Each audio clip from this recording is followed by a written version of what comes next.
Сегодня вторник, 7 часов вечера, а это значит, что в эфире новости. В студии Милиш Бердин. Здравствуйте.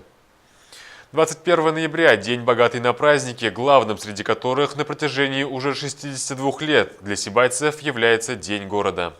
В конце марта 1948 года Советом министров СССР было принято решение о строительстве в поселке Сибай Башкирского медно-серного комбината, предусматривающего развитие таких объектов, как рудник, обогатительные и брикетные фабрики, медно-серный завод, электростанция, жилые дома и гостиницы. За время строительства комбината количество жителей поселка возросло почти в 3 раза. На этом основании 21 ноября 1955 года Сибай получил статус города. В наши дни Сибай, как и прежде, живет добычей руды, которая составляет основу его экономики. Но за годы своего становления он приобрел современные благоустроенные черты. На месте небольшого горняцкого поселка вырос уютный, благоустроенный современный город. Его по праву неофициально называют столицей Башкирского Зауралья, центром промышленности, образования, культуры и медицины региона. В городе представлены все ступени образования, начиная от дошкольного, заканчивая высшим профессиональным. По многим позициям местные системы здравоохранения и образования, культура и спорт являются лучшими в республике. Сегодня Сибаю, одному из самых молодых городов Республики Башкортостан, исполняется 62 года. С праздником вас, уважаемые сибайцы! Верность своему делу – девиз каждого работника сферы телерадиовещания. Без самоотверженной работы целого ряда инженерно-технических и творческих работников картинка на голубом экране давно бы поблекла. 21 ноября городская студия телерадиовещания празднует 28 лет со дня основания и Международный день телевидения. Ежегодно мы радовали наших зрителей сюжетами о работе студии и том, как нам важно освещать события в городе для любимой аудитории. Сегодня мы узнаем, как преобразовалась СТВ за минувший год. На сегодняшний день телевидение представляет собой символ связи и глобализации. Для этого больше четверти века сплоченная команда профессионалов Сибайской студии трудится над созданием интересного и близкого зрителю медиаконтента. Чтобы шагать в ногу со временем, любому коллективу требуется быстрая адаптация к смене обстоятельств и умение абстрагироваться от того, что происходит вне рамках формата. Именно с учетом этих факторов работает служба новостей. Но новости не всегда были, есть и будут, что 20 лет назад, что сейчас. Это всегда все самое актуальное и свежее, что происходит в нашем городе.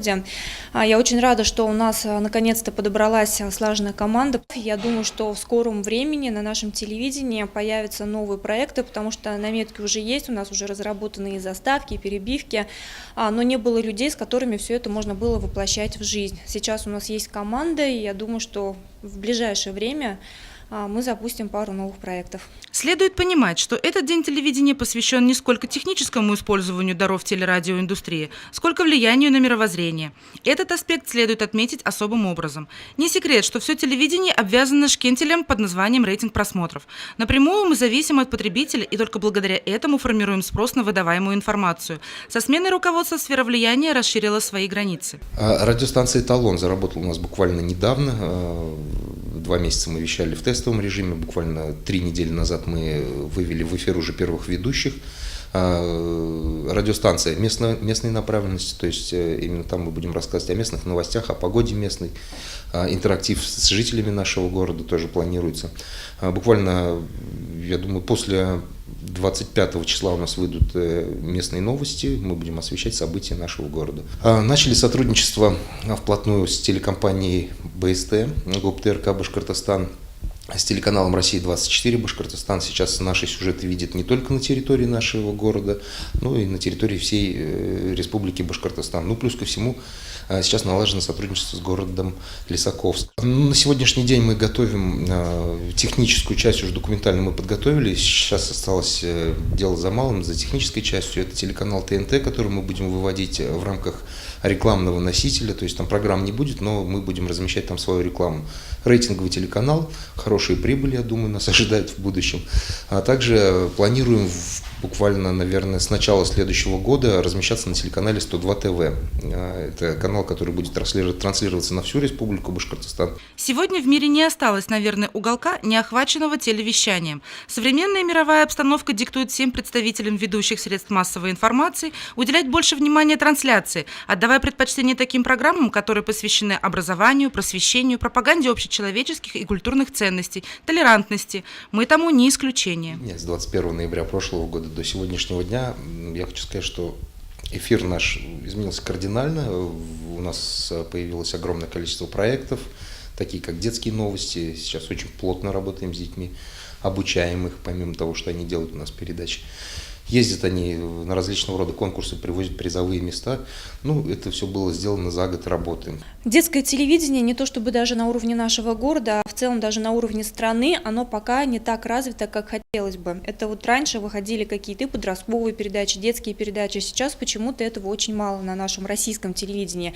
И поэтому мне вдвойне приятно, что уже больше года на нашем канале выходят детские новости на русском и на башкирском языке. Это действительно очень радует, потому что дети очень активные, целеустремленные, они делают интересные материалы, они не стесняются камеры, да, они очень открытые, готовы публично выступать, готовы задавать вопросы, выступать в качестве журналистов. Тематические передачи, созданные для целевой аудитории, пополняют арсенал сибайского эфира. Примером тому свежая программа «Рыбацкая правда». А весной этого года в трансляцию запущен еще один авторский проект, посвященный теме кино.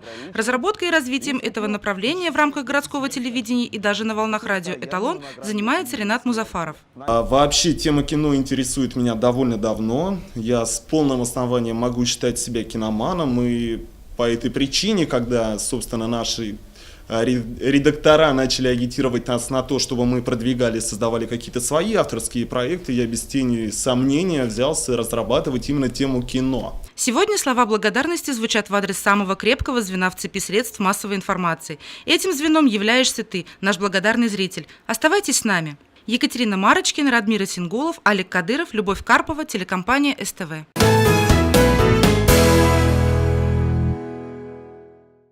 Что такое экопринт? Портрет из шелка, масло или акварель? В четверг состоялось открытие персональной выставки Савиновой розы, члена Союза художников России, в стенах Сибайской детской школы искусств, которая будет действовать до 16 декабря. На открытии выставки присутствовали школьники и студенты городских учебных заведений. Подробности в нашем следующем сюжете. В минувший четверг в детской школе искусств состоялось открытие персональной выставки Розы Савиновой, которая продлится до середины декабря. В течение месяца жители города могут свободно посетить выставку и насладиться картинами, выполненными в различных техниках. Роза Савинова работает в нескольких жанрах и использует множество средств прикладного искусства. Я и художник, и учитель, и меня окружают дети, у которых горят глазки, и они хотят этому научиться. Естественно, своей деятельностью я все-таки обучаю. Но и в то же время я сама не представляю жизни без этого. То есть если я несколько дней не порисовала, я просто начинаю заболевать, мне хочется рисовать. На этой выставке я попыталась представить разные жанры, разные виды, разные техники. Цель была, поскольку выставка выставляется в школе, в основном она ориентирована на учащихся, на студентов, на преподавателей. Какие техники представим? Как таковых у меня нет излюбленных жанров и техник, поэтому мне в разные периоды времени нравится разными материалами работать. Как и свойственно женщине-художнику, среди выставленных работ преобладает цветочная тематика. Помимо этюдов и натюрмортов, посетители восторгались портретами, графикой и пейзажами. Особое место в коллекции занимают картины с использованием художественного выжигания по шелку. Глубокая текстура и ощущение объема приковали к творениям кизельской художницы все внимание посетителей. Масляные портреты поражали своим искусным исполнением, потому как автору удалось наполнить лица жизнью и игривым румянцем. Роза Савинова также является педагогом и преподает в Кизельской детской школе искусств. Она с упоением делится новыми подходами и отработанными техниками со своими воспитанниками. С удовольствием участвует в организованных мастер-классах и рассказывает об искусстве как о части своей творческой жизни. Открытие персональной выставки посетили и ее ученики, которые поздравили своего педагога с 25-летием творческой деятельности.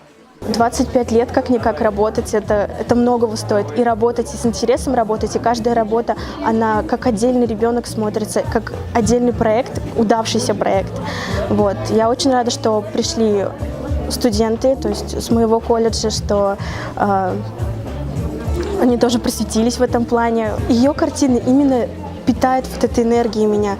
Я от ее картин заряжаюсь. Благодаря ей я рисую. Вот у каждого из нас есть кумир, так? И Роза Фаритовна просто мой кумир. Она была сначала моей учительницей, потом буквально первая выставка я посетила, посмотрела, как она работает. И вот я просто влюбилась в ее работу. Я люблю каждую работу. Каждую работу хочется подойти и обнять, потому что в ней я цепляю свое. Выставка носит нежное название «Счастливые моменты творчества». В наш город привезена лишь часть картин. Их экспозиции в Сибае являются продолжением выставки в Кизиле. Несмотря на осеннюю слякоть, работы подобраны в теплой цветовой гамме и организуют собой полноценный весенний ансамбль. Екатерина Марочкина, Руслан Кравцов, Гульгина Раскильдина, телекомпания СТВ. В городе возродились студенческие юмористические игры. Так, в Доме молодежи «Мир» прошел городской фестиваль студенческих команд КВН при поддержке администрации города и крупных городских компаний-партнеров. Как проявили себя в веселье и находчивости сибайские студенты, расскажет наш корреспондент. Мы начинаем КВН. Знаменитая фраза несменного лидера клуба веселых и находчивых Александра Маслякова как нельзя точно описала новый старт студенческих городских юмористических игр. Фестиваль КВН по-сибайски прошел в Доме молодежи «Мир» в конце минувшей недели. Участие в играх приняли 6 сборных команд средних профессиональных и специальных учебных заведений города, а также из Сибайского института БГУ. В наши дни КВН – это раскрученный бренд, который требует к своему развитию интеллектуальную и редакторскую работу. Именно этот факт зачастую определяет дальнейшую судьбу всех участников клуба в развитии личностных качеств. В коллегии судей были представлены работники Сибайской студии телерадиовещания, представители Комитета по делам молодежи и отдела культуры, общественной организации «Вперед, Сибай». Фестиваль проходил в 3 этапа, требующих оценки жюри, а также были объявлены 2 призовые номинации за лучшую актерскую игру среди девушек и юношей. Победители ожидали сертификаты на посещение салона красоты. Одна маленькая деталь, какой-то аксессуар, какой-то реквизит решают все. Поэтому грамота это вручается Исрафилов Фидан, халтурщики СКСС. Эта шапка запомнится всем. Поздравляю! Сохраняя традиции высшей лиги КВН, команды должны были проявить себя в 3 самых известных конкурсах – приветствие, биатлон и музыкальное домашнее задание. После первых визитных выступлений можно было отметить за специфическую подачу подготовленного материала команду «Мясорубка» из медколледжа, а за свободный стиль – команду колледжа строительства и сервиса «Халтурщики». Со сцены Дома молодежи звучали самые разнообразные шутки, начиная с профнаправленности учебного заведения и заканчивая актуальными темами из жизни города. Публика оценила выступления, звучащие на 2 языках. Сатира с национальным колоритом, прославляющая наши региональные юмористические особенности. По выступлениям с текстовыми шутками были определены фавориты. Среди них оказались творческая команда из колледжа искусств «Артишок» и сборная СибГУ. Стоит отметить, что состав юрфака задал высокий уровень игры с самого начала юмористической борьбы. Люция! Люция! Чё? А чё у тебя с голосом? Плакала. А чё ты плакала-то? С голосом что-то. Не менее интересными оказались призы для участников фестиваля от партнеров проекта. По итогу места были распределены следующим образом. За 2-е и 3-е места самая артистичная команда «На стиле» из педколледжа и музыкальная сборная колледжа искусств «Артишок» получили сертификаты от пиццерии «Питтсбург» и почетные грамоты. А за 1-е место команда юридического факультета из СибГУ награждена главным призом, переходящим к Кубкам КВН. Также была отмечена почетной грамотной и подарочными групповыми абонементами на посещение фитнес-клуба. Мы решили, что на следующий год у нас будет состоится КВН без границ. Вам будет немножечко тяжелее. С вами будут играть команды с предприятий города, разновозрастные. Поэтому то задание, которое мы в начале перед вами поставили, вы должны прославить наш город. Оно за вами остается. Переходящий кубок у вас. Да. 2018. Полный зал активных и веселых студентов стали показателем необходимости развития подобных развлекательных конкурсов. Энтузиазм участников станет залогом продолжения традиции играть в КВН. Начинаем КВН. Для чего? Для чего? Чтоб не осталось в стороне никого, никого. Услышим нам все проблем, не решить всех проблем. Екатерина Марочкина, Руслан Кравцов, Любовь Карпова, телекомпания СТВ. Это все вести на сегодня. Мы с вами увидимся уже завтра, а впереди выпуск детских новостей. Не переключайтесь.